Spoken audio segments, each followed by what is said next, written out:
The Great Hall of the Galactic Council stretched for miles in every direction. Representatives from 847 different species filled the massive chamber. Some floated in gravity pods, others stood on legs that looked like tree branches, and a few existed as glowing clouds of energy. The air hummed with hundreds of different languages being translated through neural implants. Ambassador Sarah Chen sat in the human section, her hands folded carefully in her lap.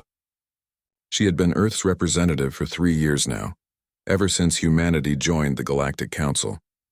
At 35, she was considered young for such an important job.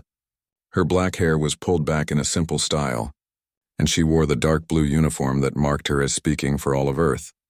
The council speaker, a tall creature with silver skin and 3 eyes, called for order. We gathered today to discuss Resolution 847B. The matter concerns the species known as humans from the planet Earth. Sarah felt her stomach tighten. She had heard rumors for weeks that something was coming.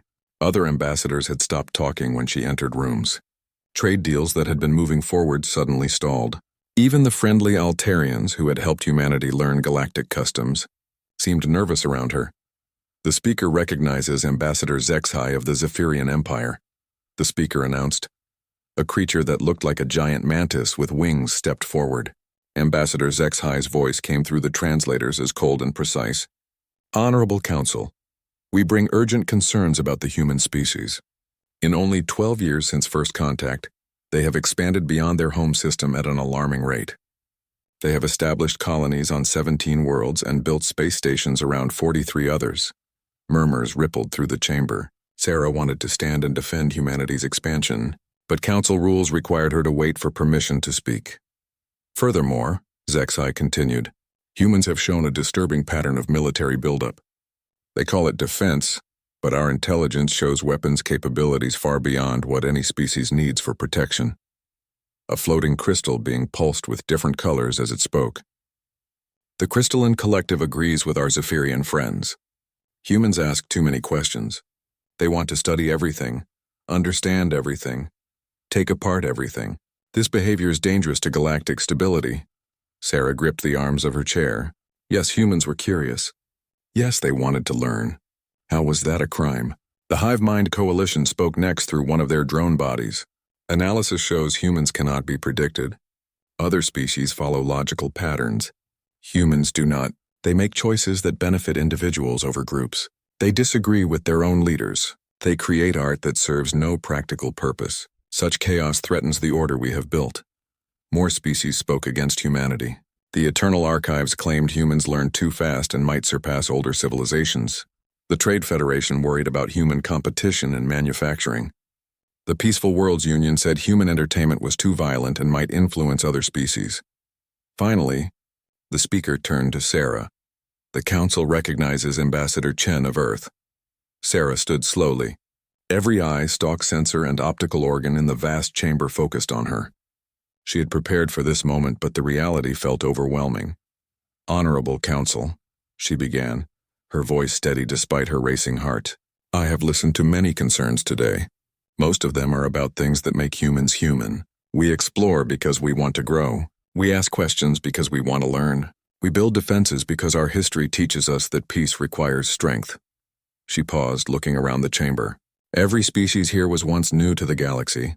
Each of you had to find your place among the stars. We ask only for the same chance you were given. Ambassador Zexhai clicked his mandibles. The difference, human, is that other species learn to fit into the existing order. You seem determined to change it. Change is not always bad, Sarah replied. Humans have shared our technology freely. Our medical advances have helped cure diseases that plague dozens of worlds. Our manufacturing techniques have reduced costs across the galaxy. Our entertainment has brought joy to billions of beings. And your weapons? Asked the crystalline collective representative. Sarah took a deep breath. We have never attacked anyone. We have never threatened anyone. We build weapons because we remember what it was like to be weak and afraid. The debate continued for hours. Some species spoke in favor of humanity. The young Altarians praised human innovation. The warrior Krextar said humans would make good allies. A few others agreed that humanity deserved more time to prove themselves. But as the arguments went on, Sarah could see the mood of the chamber. Too many species had already made up their minds. They saw humanity as a threat to the careful balance they had spent centuries building. When the debate finally ended, the speaker called for the vote. Resolution 847B proposes the quarantine of the human species. All human settlements beyond their home system must be abandoned within 1 galactic standard year. All trade, technological exchange, and communication with Earth will cease immediately. The vote will now proceed. Sarah watched the massive display boards around the chamber. Green lights meant votes to allow humanity to remain. Red lights meant votes for quarantine. As the votes registered, her heart sank lower and lower. The final tally appeared. 723 red lights, 89 green lights, 35 yellow lights for abstention. Resolution 847B passes by a clear majority, the speaker announced. The quarantine of Earth will begin immediately. The chamber erupted in discussion. Some species seemed pleased. Others looked uncomfortable. A few appeared genuinely sad. Sarah stood again. She felt numb, but her voice remained clear. I request permission to address the council. The human ambassador may speak, the speaker said. Sarah looked around the chamber one last time. I want to thank the species who spoke for us today, and I want the rest of you to know that we understand your decision. She paused, then smiled in a way that made several ambassadors shift uncomfortably. But you should also understand something about humans. We don't like being told where we can and cannot go. We don't like being told what we can and cannot do. And we really don't like being told that we're not good enough. Ambassador Zexhai leaned forward. Are you threatening this council? Not at all, Sarah said. I'm simply informing you that you won't need to enforce this quarantine. Humanity will comply with your decision. In fact, we'll save you the trouble of telling us twice. She reached for the communication device on her table and activated it. This is Ambassador Chen to Earth Command. The council has voted. Begin the protocol. Understood, Ambassador, came the reply. Protocol is active. All ships are to return to designated rally points immediately. Sarah looked up at the confused faces around her. Thank you for making this decision for us, Honorable Council. Sometimes being forced to leave is exactly what a species needs. She cut the communication link and gathered her papers. As she walked toward the exit, she could hear urgent conversations breaking out behind her. Several ambassadors were demanding to know what the protocol meant. Sarah didn't look back. She had work to do. Outside the council chamber, she activated her personal communicator. Mom, she said quietly, it's time to come home. All of us. The response came immediately. We've been ready for this day since we first left Earth, honey. See you soon. As Sarah walked through the corridors of the council station for the last time, she thought about what the galaxy had just done. They had tried to put humanity in a cage. They had no idea that humans had been planning to break out of this cage before it was even built. Dr. Elena Vasquez stood in the command center deep beneath the Swiss Alps. Banks of computers surrounded her, their screens showing the locations of every human settlement across the galaxy. At 62, she had spent most of her career studying alien species and their behaviors. 3 years ago, she had started preparing for this exact moment.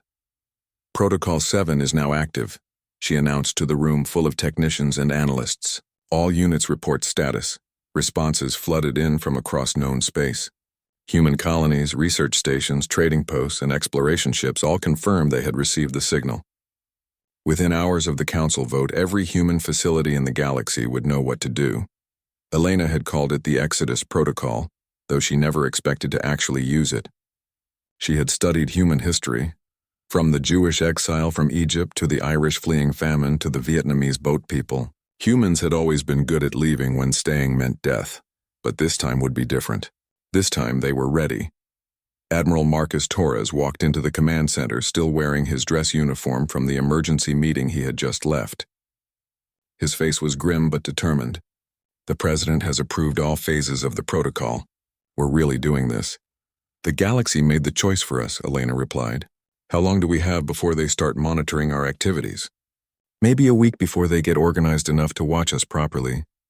The council moves slowly. They probably think we'll spend months arguing and crying about their decision. Elena smiled.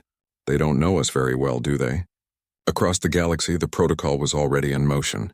On Kepler 442b, the human colony's 15,000 residents began dismantling their cities. But they weren't just packing up and leaving.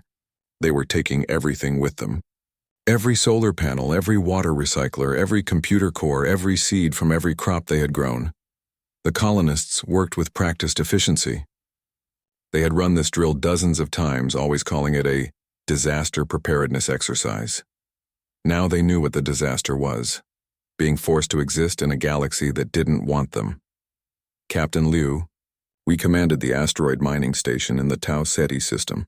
His crew of 800 had converted the facility into something much more than a mining operation. Deep inside the hollowed-out asteroid, they had built manufacturing centers, living quarters, and hydroponic gardens. They had also built something else, engines. All departments report ready for departure, his chief engineer announced. Fusion reactors are at full power. Navigation systems are locked on target coordinates. Liu looked at the display showing the mining operation they were about to abandon. They had pulled billions of tons of rare metals from this asteroid belt.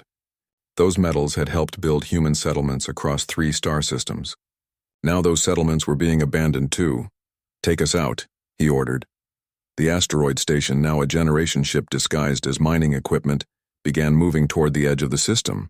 Its destination was a set of coordinates that didn't appear on any galactic map, a place between the spiral arms where no one ever looked. Dr. Chen Li worked frantically in his laboratory on Europa Station. Around him, his team was downloading every piece of information they could access from the Galactic Communication Network. Trade routes, technology specifications, military deployments, diplomatic correspondence. If it existed in digital form, Chen's people were copying it. How much longer? He asked his lead programmer. Maybe 6 more hours. We've got backdoors in most of their systems, but we can't risk triggering security alerts. Chen nodded. The backdoors had been his idea, inserted during routine maintenance operations over the past 2 years. Everyone trusted humans to fix their computers. No one suspected that humans were also reading their private messages. Priority on military and industrial data, Chen instructed. We need to know how they build things and how they fight. Already on it, boss. We're also grabbing their biological databases.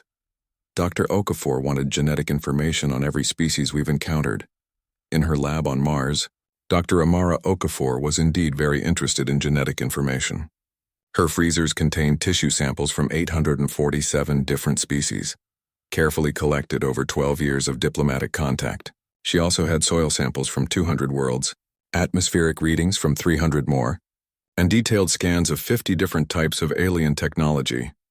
The council thinks we're dangerous because we ask too many questions, she said to her assistant.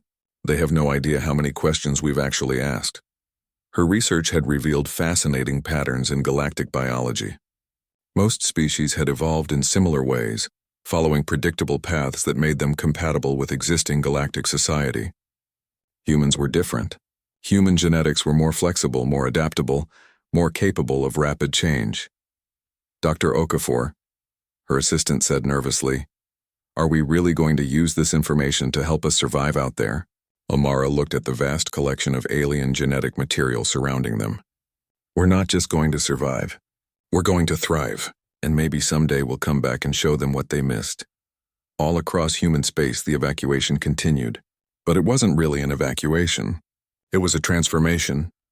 Space stations didn't just shut down, they folded up like origami, and attached themselves to massive cargo ships. Cities didn't just empty out. They were carefully disassembled and loaded onto vessels designed to carry entire civilizations. The humans had spent 12 years learning from every species in the galaxy. They had studied Zephyrian engineering, crystalline energy systems, Altarian agriculture, and Krextar military tactics. They had combined all of this knowledge with human innovation and human determination. Elena watched the reports flowing in. 17 colonies successfully evacuated, 43 research stations converted to mobile platforms, 234 ships departing for rally points in deep space. Where exactly are we going? Admiral Torres asked. Elena pointed to a 3-dimensional map of the galaxy. Most of it was filled with the bright dots representing inhabited systems and trade routes. But between the spiral arms lay vast regions of darkness.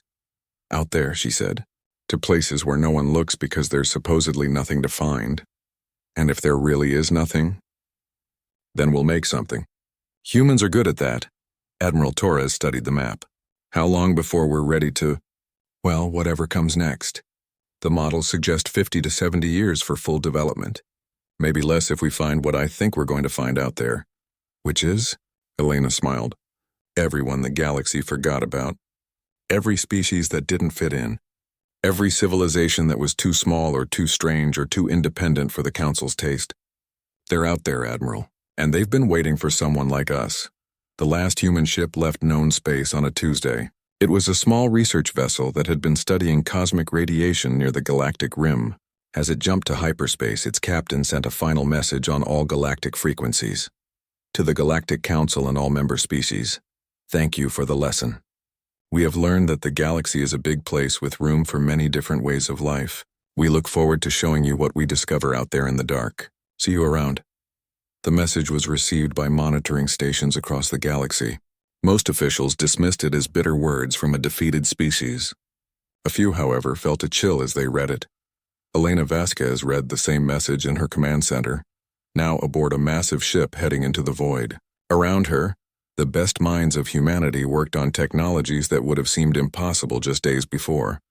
They had been banished from the galaxy, but they had also been freed from the galaxy's limitations. And that, Elena thought, might turn out to be the best thing that ever happened to the human race. 57 years had passed since the last human ship disappeared into the void between the galaxy's spiral arms. The Galactic Council had moved on, as bureaucracies always do. New trade agreements were signed. Old disputes were settled through committee meetings. Progress moved at the steady, predictable pace that 847 species could agree on. Ambassador HFY, now ancient even by Zephyrian standards, stood in his private office overlooking the council chambers. His once sharp mandibles had dulled with age, and his wings could no longer carry him in flight. But his mind remained clear, and sometimes in quiet moments like this he thought about the humans. The official records showed that the quarantine had been a complete success. No human signals had been detected. No human ships had violated galactic space. The dangerous, unpredictable species had been removed, and the galaxy was safer for it. So why did HFY sometimes wake up in the middle of his sleep cycle, wondering what had become of them? Deep in the void, Commander Yuki Tanaka floated in the observation deck of the reconnaissance ship Silent Runner. Around her, stars shone with a clarity impossible to see from within the galaxy's crowded spiral arms. But Yuki wasn't looking at stars. She was looking at the readings from her ship's sensors, which were currently focused on a Zephyrian military base 300 light-years away. Pattern analysis complete, her AI reported.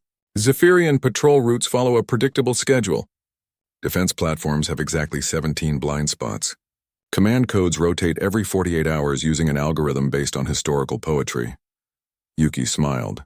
Humans had spent nearly 6 decades studying every major civilization in the galaxy from a distance. They knew how the crystalline collective powered their cities, how the hive mind made decisions, how the Trade Federation moved cargo, and how the peaceful worlds maintained their pacifist philosophy. They had learned all of this without being detected even once. Time to move on, Yuki said. Set course for the Altarian frontier. I want to check on their new colony ships. The Silent Runner engaged its dark matter drive, a technology that didn't exist when humans left the galaxy. The ship slipped through space-time without creating any of the energy signatures that conventional sensors could detect. Far away, in a mobile city built around a rogue planet that drifted between star systems, Dr. Elena Vasquez reviewed reports from dozens of reconnaissance teams. At 119 years old, she moved slowly and spoke carefully, but her mind was as sharp as ever. The periphery wars are escalating, she told the assembled council of human leaders. 17 younger species have formed an alliance against the established powers. Both sides are looking for advantages. Admiral Torres, now in his 80s but still commanding the human fleet, studied the tactical displays. How bad is it getting? Bad enough that they're sending scouts into the dark regions, looking for mercenaries and forgotten technologies. It's only a matter of time before someone stumbles across one of our outer settlements. The human civilization that had grown in the void was unlike anything the galaxy had ever seen. They had built cities inside asteroids, space stations that moved like ships, and factories that consumed dark matter. They had learned to thrive in the emptiness between systems, turning the galaxy's greatest wasteland into their greatest strength. But they weren't alone out here. Dr. Amara Okafor, now elderly but still leading humanity's biological research, gestured to a series of holographic displays. We've made contact with 43 species that were either banished from the galaxy or never invited to join in the first place. Most of them are eager to work with us. The images showed a remarkable collection of beings. There were the Wanderers, energy creatures who lived in the radiation between stars, the Iron Fathers, machine intelligences that had been deemed too artificial for galactic society, the Songweavers who communicated through music that most species found disturbing. They all have one thing in common, Amara continued. They were rejected by the galaxy for being different. Just like us, Elena nodded slowly. And now? Now they're ready to show the galaxy what different can accomplish. The humans had done more than just survive in exile. They had thrived in ways that would have been impossible within the constraints of galactic society. Without having to follow established rules and traditions, they had developed technologies that bent the laws of physics. Without having to compromise with hundreds of different species, they had moved quickly and decisively. Most importantly, they had learned to work with the galaxy's outcasts and forgotten peoples. The alliance growing in the dark wasn't just human, it was something new entirely. Commander Sarah Chen, daughter of the former ambassador, stood on the bridge of the flagship Horizon's Edge. She was younger than her mother had been during the original crisis, but she carried herself with the same quiet confidence. Around her, the bridge crew monitored activities across a dozen star systems simultaneously. "Ma'am," her communications officer reported, "we're picking up distress signals from the Zeta Reticuli system. Looks like a refugee convoy under attack." Sarah considered this information. The Zeta Reticuli system was technically within galactic space, but barely. Both sides in the periphery wars had been using it as a staging area, and civilians were caught in the middle. Who's attacking them? Looks like Krekstar raiders working for the Council forces. The refugees are trying to reach the neutral zone. Sarah made a decision that would have been impossible 57 years ago. "Signal the fleet. We're going in." "Ma'am, that will expose us to galactic sensors." "I know," Sarah said calmly. "It's time." 12 human ships decloaked simultaneously around the refugee convoy. The Krekstar raiders, suddenly faced with vessels using unknown technology and impossible maneuvers, retreated without firing a shot. Sarah opened a communication channel to the refugee ships. "This is Commander Chen of the human fleet. You are safe. Do you require assistance?" The response came in heavily accented galactic standard. "Human fleet? But humans were banished decades ago." "We were," Sarah replied. "We got better." After ensuring the refugees reached safety, Sarah's ships vanished back into the void. But the damage was done. Within days, reports of ghost ships with impossible capabilities spread across the war zone. In the Galactic Council chambers, emergency sessions were called. Ambassador Zexhai, despite his age, demanded to address the assembly. "The reports are clear," he said, his voice carrying none of its former authority. "Ships matching human design signatures have appeared in 17 different systems. They don't attack, but they can't be tracked or engaged. They help refugees, protect civilians, and disappear." The current council speaker, a young crystalline collective representative, pulsed with confused colors. "That's impossible. Humans lack the technology for such operations." "Humans lacked that technology 57 years ago," Zexhai corrected. "We don't know what they've learned since then." Reports continued to flood in. Mysterious ships providing medical aid to plague-stricken worlds. Unknown vessels defending trade convoys from pirates. Unidentified technology stopping weapons that should have been unstoppable.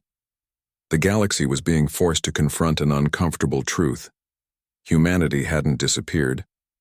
They had been growing stronger in the dark. Elena Vasquez sat in her private study aboard the mobile city that had become humanity's de facto capital. Before her lay diplomatic communications from dozens of species, both within the galaxy and outside it. War had a way of changing perspectives. "The young species who abstained from the original vote are asking for formal contact," her aide reported. "The Altarians want to apologize. Even some council members are sending unofficial messages." Elena smiled. "And what do they want?" "Technology sharing. Military alliance. Trade agreements. Some just want to know if we're planning revenge." "Revenge?" Elena laughed, a sound that held both humor and sadness. "They gave us the greatest gift imaginable.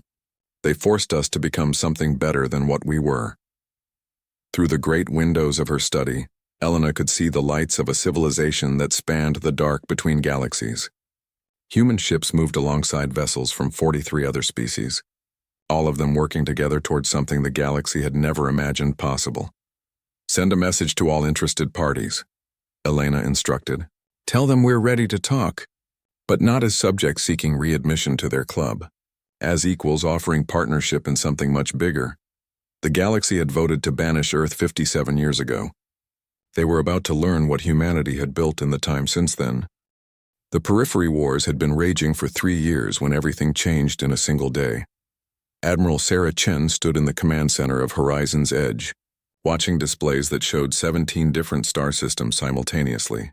Each display showed the same impossible sight: massive fleets appearing from nowhere, their ships unlike anything in the galactic database. "All units report ready," her tactical officer announced. "The scattered fleets are in position." Sarah took a deep breath. For 57 years, humanity and their allies had remained hidden in the void. Today they would announce themselves to the galaxy in a way that could not be ignored or dismissed. "Execute Operation Homecoming," she ordered. Across 17 systems, the same scene played out. Ships that had been invisible suddenly became visible. Vessels that existed between dimensions stepped into normal space. Fleets that dwarfed anything the galaxy had ever seen simply appeared, as if they had always been there. The reactions were immediate and panicked. On Kepler 438b, a Zephyrian patrol fleet found itself surrounded by 60 ships of unknown design. The human commander who appeared on their screens looked remarkably like Ambassador Sarah Chen from decades past, but younger. "This is Admiral Sarah Chen of the Human Confederacy," the woman said calmly. "You are in no danger. We are here to offer assistance to refugee populations in this system." The Zephyrian captain, his mandibles clicking nervously, managed to respond. "Human Confederacy. Humans were banished from this galaxy." "We were," Sarah agreed. "We left. We learned. We grew. Now we're back and we're not alone." As if summoned by her words, other ships decloaked around the human fleet. Vessels that looked like they were grown rather than built. Ships that seemed to be made of pure energy. Craft that twisted space around them in ways that hurt to look at. "I am Captain Vextar of the Wanderer Fleet," announced a being of pure light. "We stand with our human allies." "The Iron Fathers acknowledge the return," added a voice that sounded like machinery given speech. "We offer our strength to this alliance." Similar scenes played out across all 17 systems. Species that the galaxy had forgotten, dismissed, or banished were announcing their presence alongside humanity. Together, they represented a coalition that numbered in the thousands of ships and dozens of civilizations. In the Galactic Council chambers, chaos reigned. "Impossible," Ambassador Zexhai shouted, his age forgotten in his agitation. "We monitored the void regions. There's nothing out there." "Apparently there is," replied the current council speaker, a young Altarian named Veltar. "Our long-range sensors are detecting massive energy signatures across multiple sectors. Whatever they built out there, it's big." The displays around the chamber showed tactical readings from 17 different systems. The numbers were staggering. The combined fleets that had appeared included at least 3,000 vessels, many using technology that registered as impossible on galactic sensors. "What do they want?" asked a representative from the Peaceful Worlds Union. The answer came in the form of a galaxy-wide broadcast that overrode every communication system simultaneously. Every screen, every display, every communication device in galactic space suddenly showed the same image: Admiral Sarah Chen standing on the bridge of her flagship. "People of the galaxy," she began, her voice calm and measured. 57 years ago you voted to remove humanity from your midst. You declared us too dangerous, too unpredictable, too different to share the stars with you." She paused, and the camera pulled back to show the bridge around her. "Humans worked alongside beings of energy, machine intelligences, and creatures that defied easy description. You were right. We were different. But you were wrong about what that difference meant." The view changed to show the fleets that had appeared across the galaxy, magnificent ships that moved with impossible grace, their designs incorporating principles that no galactic civilization had ever imagined. "While you have spent 57 years maintaining the status quo, we have spent that time learning what the universe has to teach. We have explored regions you declared empty. We have befriended species you declared irrelevant. We have developed technologies you declared impossible. Back in the council chambers, species representatives stared at the displays in stunned silence. These were not the primitive humans who had been banished decades ago. These were something new. We return not as supplicants seeking readmission to your club, Sarah continued. We return as partners offering an alternative to the way things have always been done. The broadcast shifted to show human settlements in the void, cities that existed in the emptiness between stars, powered by dark matter and impossible physics. Agricultural stations that grew food from quantum fluctuations. Research facilities that studied the fundamental nature of reality itself. The galaxy is bigger than you imagined, Sarah said. And there is room in it for everyone. Those who wish to continue under the old system are welcome to do so. Those who wish to explore new possibilities are welcome to join us. She looked directly into the camera, and her next words carried the weight of absolute sincerity. We offer technology to heal your sick, science to feed your hungry, ships to protect your weak, knowledge to expand your understanding. We ask for nothing in return except the chance to work together towards something better than what either of us could achieve alone. The broadcast ended, leaving the galaxy in stunned silence. On Altair Prime, President Morgoth called an emergency cabinet meeting. What's our response to this? The humans saved 3 of our colony ships just last month, his defense minister reminded him. Their technology stopped raiders that our entire fleet couldn't handle. And they're offering to share that technology freely, added the science minister. Our preliminary analysis suggests their capabilities are decades ahead of anything we have. Similar conversations were happening on thousands of worlds. The periphery wars suddenly seemed less important when faced with the reality of what humanity had become. In the council chambers, Ambassador Zexhai found himself in an impossible position. As the architect of humanity's original banishment, he now faced a choice: admit that the decision had been catastrophically wrong, or try to maintain that it had somehow been right. This changes nothing, he declared to the assembly. Humans remain dangerous and unpredictable. These allies of theirs prove that point. We cannot trust them. But his words fell on increasingly deaf ears. Too many species were looking at the tactical displays and seeing capabilities that dwarfed their own. Too many worlds were remembering recent acts of human kindness and protection. The Altarians were the first to break ranks. The Altarian Republic withdraws from Resolution 847B, President Morgoth announced. We formally request diplomatic contact with the Human Confederacy. Within hours, 14 other species had made similar announcements. Within days, the number had grown to over 100. Admiral Sarah Chen watched these developments from her flagship, which now orbited a neutral space station that had been hastily designated as a meeting point. Representatives from dozens of species were requesting audiences, offering everything from technology trades to military alliances. The council powers are furious, her intelligence officer reported. They're calling emergency sessions every day. Some are talking about declaring war on us. Sarah considered this. What do you think our chances would be in a direct military confrontation? Against the full council? We'd win, but the casualties would be enormous on both sides. And winning a war isn't really the point, is it? No, Sarah agreed. The point is proving that there's a better way. She turned to her communications officer. Send a message to the council. Tell them we request a formal audience. Tell them we have something important to show them. What if they refuse? Sarah smiled. Then we'll show them anyway. 3 days later, the galaxy learned what humanity had planned as their final gesture of return. Deep in Zephyrian space, an ancient automated weapon system that had been dormant for millennia suddenly activated. The planet killer had been built by a long-dead civilization as a last resort against extinction. Now it was awakening, and its target was the Zephyrian homeworld. The Zephyrian Empire, despite all their military might, found themselves helpless against technology that predated their civilization by millions of years. Their weapons couldn't penetrate its shields. Their ships couldn't match its speed. Their scientists couldn't understand its operating principles. As the ancient killer approached their homeworld, the Zephyrians sent desperate messages across the galaxy, begging for help. The Galactic Council debated for 17 hours while 8 billion Zephyrians evacuated their planet. Then, without warning or invitation, the human fleet arrived. Admiral Sarah Chen didn't ask for permission or clearance. She simply brought her ships into Zephyrian space and engaged the ancient weapon. The battle lasted 6 hours. When it ended, the planet killer was debris, and the Zephyrian homeworld was safe. Sarah's final transmission to the Zephyrian Empire was simple. No one deserves to die because of old mistakes. We're here to help build a better future, not to punish the past. The galaxy had tried to banish humanity for being too different. Now they were learning that sometimes, different was exactly what the universe needed. The news of humanity's intervention in the Zephyrian crisis spread across the galaxy faster than any official communication network could carry it. Within days, every civilized world knew the same incredible story.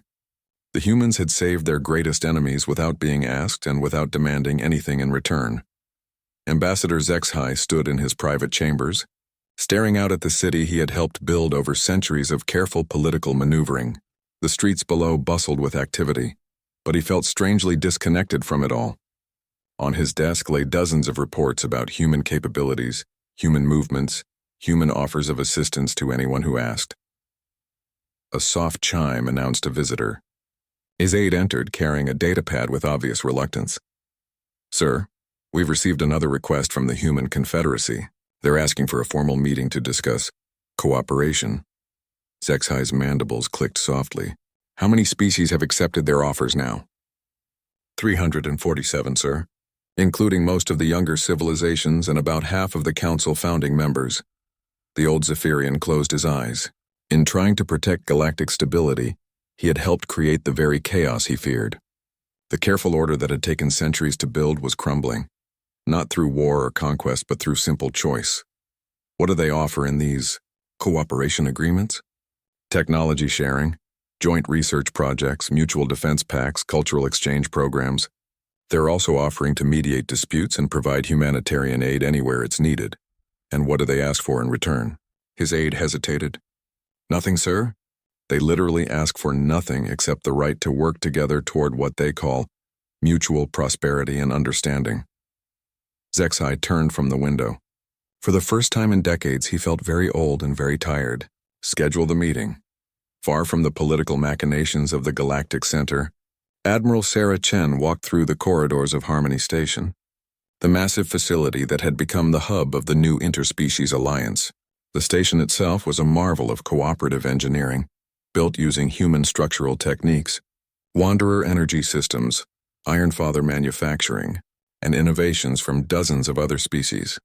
The corridors buzzed with activity that would have been impossible under the old galactic order. Humans worked alongside energy beings on quantum research. Machine intelligences collaborated with organic scientists on biological projects. Species that had never met before shared meals and ideas in the station's common areas. "The final tallies are in," reported Dr. Amara Okafor, now 130 years old but still leading the Alliance's scientific programs. 1,847 species have requested formal membership in the Confederacy. Sarah paused in her walking. That's more than double the old Council's membership. The void regions were more crowded than anyone imagined. We found entire civilizations that developed independently, species that were overlooked by the original galactic surveys, and quite a few that were deliberately ignored because they didn't fit the Council's idea of proper development. They entered the main coordination center, where representatives from hundreds of species worked together on projects that spanned multiple star systems. The energy in the room was unlike anything the galaxy had ever seen. Where the old Council moved slowly and cautiously, the Confederacy moved with purpose and enthusiasm. "Status report," Sarah requested. Captain Yuki Tanaka, now promoted to Director of Exploration, activated the main display. "We've established permanent research stations in 47 previously unexplored regions. Our joint fleets have eliminated piracy in 12 sectors. Medical relief operations are ongoing in 36 systems affected by the periphery wars. And the political situation? Shifting rapidly. The old Council is fracturing as more species leave to join us. The Zephyrians are requesting direct negotiations. Even the Crystalline Collective is sending unofficial observers." Sarah nodded. The transformation was happening faster than anyone had predicted. Species that had spent centuries locked in rigid bureaucratic structures were discovering what they could accomplish when freed from those constraints. 3 weeks later, The most important diplomatic meeting in galactic history took place on Harmony Station. Ambassador Zexhai, accompanied by a delegation of council representatives, met with the leadership of the Human Confederacy. The meeting room itself was symbolic of the new order. Instead of the rigid hierarchy of the old council chambers, beings sat in a circle with no one position elevated above any other. Humans sat next to Zephyrians, who sat next to Wanderers, who sat next to species that had never had names in galactic databases. "Before we begin," Zexhai said formally, "I must acknowledge something. 57 years ago, I led the effort to banish humanity from galactic civilization. I believed you were dangerous to the order we had built." He paused, looking around the room at the impossible diversity of beings working together in harmony. "I was wrong, not about your being dangerous to our order, but about whether that order deserved to be protected." Sarah Chen, now gray-haired but still carrying herself with quiet authority, responded with surprising gentleness. "You weren't entirely wrong, Ambassador. We were dangerous to the old order. But the old order was built on the assumption that different species couldn't work together as equals. We've spent 57 years proving that assumption false. The question now," added Dr. Elena Vasquez, attending the meeting despite being over 170 years old, "is what we build together." The negotiations that followed lasted for months, but the outcome was never really in doubt. The old Galactic Council formally disbanded, its member species choosing to join the new confederacy that offered partnership instead of hierarchy, cooperation instead of control. The transformation wasn't without challenges. Some species struggled to adapt to the faster pace of decision-making. Others had difficulty accepting that their former subjects were now equals. But the benefits quickly became obvious to anyone willing to see them. Disease that had plagued civilizations for millennia were cured through collaborative research. Technologies that had stagnated for centuries advanced rapidly through shared innovation. Conflicts that had simmered for generations were resolved through mediation and understanding. 1 year after the formal establishment of the new confederacy, Admiral Sarah Chen stood once again in an observation deck, looking out at the stars. But this time she wasn't alone. Ambassador Zexhai stood beside her, his ancient form supported by human-designed mobility aids that had given him a new lease on life. Around them, the lights of 1,000 ships from 100 different species moved in carefully coordinated patterns. "Do you ever regret it?" he asked quietly. "The years of exile, the isolation, the struggle?" Sarah considered the question carefully. "I regret that it was necessary. I regret that so many species missed out on 57 years of cooperation. But regret the exile itself? No." She gestured to the scene beyond the windows, where impossible ships moved through space in ways that defied the old understanding of physics. We needed to be forced out of the galaxy to discover what we were capable of, and the galaxy needed to see what they were missing by trying to keep everyone the same. And now we get to find out what's possible when everyone works together towards something bigger than themselves. Far below them, in the coordination centers of Harmony Station, beings from nearly 2,000 different species worked on projects that would have been inconceivable under the old order. They were mapping regions of space that had never been explored. They were developing technologies that bent the fundamental laws of reality. They were solving problems that had plagued civilizations for millions of years. But most importantly, they were proving that the universe was big enough for everyone, no matter how different they might be. Former Ambassador Sarah Chen, now ancient but still sharp, sat in her private study aboard the moving city that had become humanity's mobile capital. Before her lay reports from across the galaxy, all of them describing unprecedented cooperation and innovation. A soft chime announced a visitor. Her great-granddaughter entered, carrying a datapad with the day's updates. "The Andromeda project has been approved," the young woman announced. 200 species are contributing resources for the first intergalactic colony ship. Sarah smiled. "When do they launch?" "Next year. They're inviting you to give the send-off speech."